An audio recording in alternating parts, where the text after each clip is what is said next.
Et si le monde que vous voyez n'était qu'un fragment de ce qu'il pourrait être? Et si d'un simple geste, vous pouviez faire apparaître des informations flottantes, des objets virtuels ou des portails vers une autre réalité directement dans votre champ de vision? Bienvenue sur Technomind où on parle aujourd'hui de l'univers de la réalité augmentée. Une technologie en pleine expansion qui floute la frontière entre le réel et le virtuel. Contrairement à ce que l'on croit, la réalité augmentée n'est pas née hier. Dès les années 60, l'informaticien Ivan Sutherland développe le premier casque d'affichage tête haute, le Sword of Damocles. Lourd, encombrant, suspendu au plafond, mais révolutionnaire. Il ouvrait la voie à une nouvelle forme d'interaction avec le monde numérique. Dans les décennies suivantes, les progrès sont lents mais constants.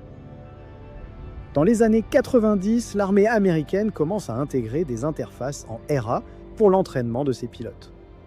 Au début des années 2000, on voit apparaître les premières expérimentations sur smartphone, souvent limitées mais prometteuses.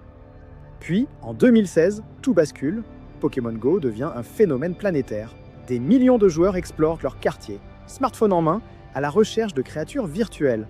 Ce jeu, aussi simple soit-il, démontre une chose essentielle. La réalité augmentée peut capter l'attention du grand public. Aujourd'hui, elle s'intègre à des secteurs clés.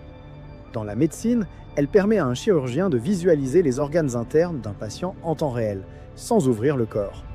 Des applications comme AcuVein aident à localiser les veines sous la peau. Dans l'industrie, des entreprises comme Boeing ou Airbus forment leurs techniciens avec des lunettes HoloLens, évitant des erreurs critiques. Dans l'éducation, des expériences immersives permettent de visiter l'Égypte antique ou de comprendre la structure d'un atome, sans quitter sa salle de classe. Dans la mode ou le retail, Zara, Ikea ou Sephora offrent des essais virtuels personnalisés.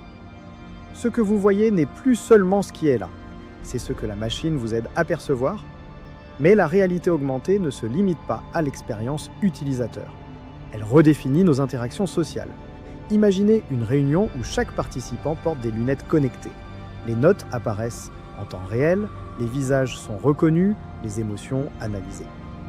Les frontières entre l'humain et l'interface s'effacent peu à peu. Les géants de la tech l'ont bien compris. Apple, avec son Vision Pro, propose une interface spatiale fluide où les applications flottent autour de vous. Google revient dans la course après l'échec des Google Glass, avec des prototypes beaucoup plus discrets et performants. Meta, de son côté, travaille sur des lunettes qui intègrent réalité augmentée, intelligence artificielle et interaction vocale. Tout indique une chose, nos écrans actuels sont voués à disparaître. Mais cette évolution soulève des questions profondes. Quel sera l'impact sur notre santé mentale si le monde devient en permanence augmenté? Allons-nous différencier le réel de l'artificiel ou allons-nous vivre dans une illusion constante? Et surtout, qui contrôlera ce que nous voyons? Si une entreprise peut modifier en temps réel ce que vous percevez, alors elle influence aussi vos décisions, vos émotions et votre libre arbitre. La réalité augmentée, comme toute technologie, n'est ni bonne ni mauvaise.